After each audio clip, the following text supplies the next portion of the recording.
They call it the Island of Pearls, a paradise floating in the Indian Ocean, Sri Lanka.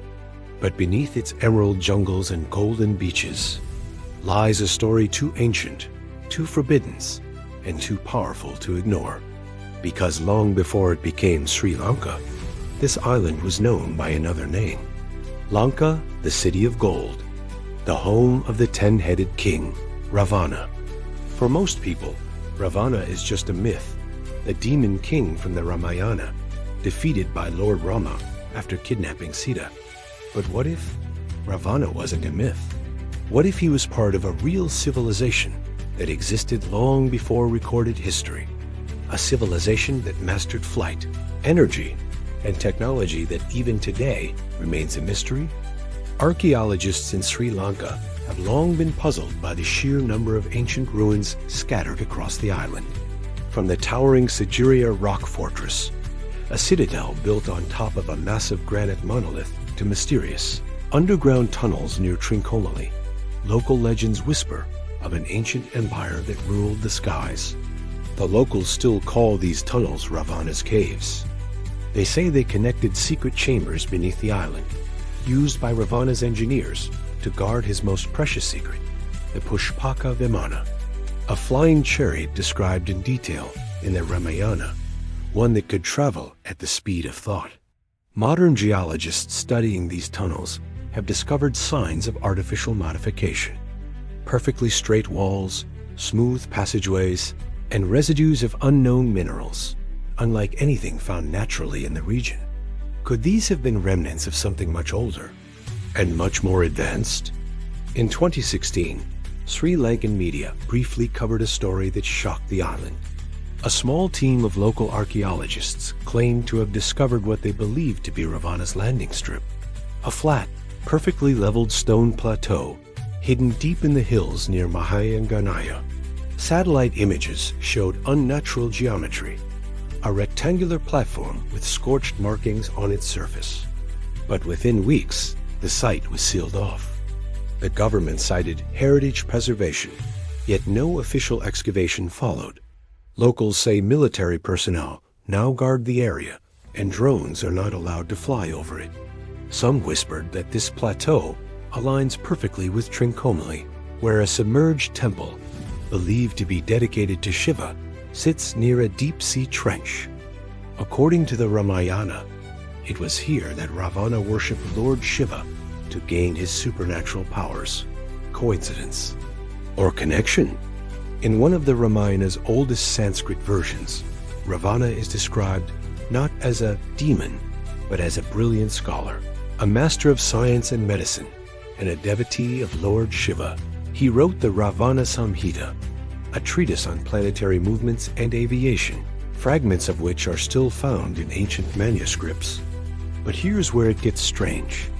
Modern Sanskrit scholars who've translated parts of the Ravana Samhita say it describes aerial navigation, anti-gravity principles, and fuel compositions made from herbs and metals, all written over 7,000 years ago.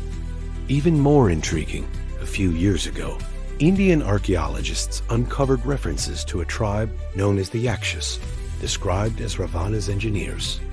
In Sri Lanka's folklore, the Yakshas are remembered as the original builders of Sigiriya, which, interestingly, has massive symmetrical foundations and hydraulic systems that defy Bronze Age engineering. Could these Yakshas have been real? And if they were, what kind of knowledge did they possess? Among the highlands of Sri Lanka, there are still families that claim descent from Ravana. They call themselves Hela, an ancient word for the pre-Vedic people of the island.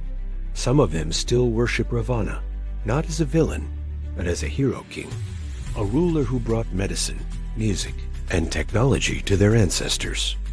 DNA studies conducted in 2019 on ancient skeletal remains found in Anuradhapura revealed unusual genetic links, not with South Indian populations as expected, but with tribes from Central Asia and the Middle East. If true, this suggests that Lanka was once part of a vast transoceanic civilization, trading knowledge across continents, something the epics have always hinted at. One of the strangest legends says that Ravana's real palace still exists underground.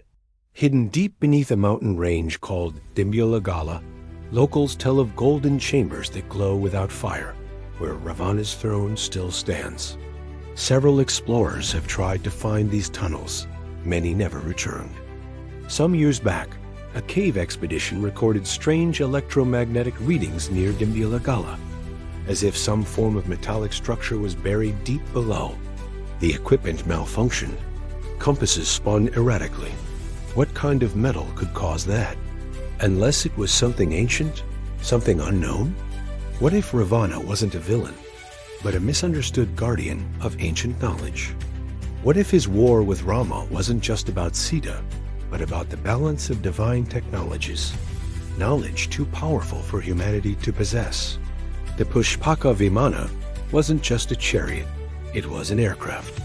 The Atma Linga he worshipped wasn't just a stone, it was a source of infinite energy. And when Lanka burned, perhaps humanity lost its first golden civilization. Ravana's fall might have marked the end of an age, not the victory of good over evil, but the silencing of forbidden knowledge.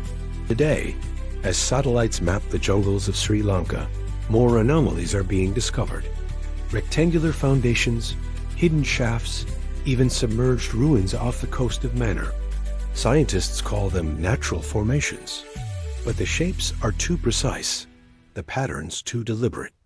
Some believe they mark the real Lanka, swallowed by the sea thousands of years ago. Others say they are the remnants of the ancient air routes once used by Vimanas. The truth? Still buried beneath the soil, the sea, and the silence of time. Every culture hides a forbidden chapter, a story too powerful to tell. For India and Sri Lanka, that story might be Lanka itself, a kingdom of gods and machines, of knowledge and pride, of glory and fall. Maybe Ravana wasn't the demon we were told about. Maybe he was the last memory of a lost age, a civilization that soared too high and vanished.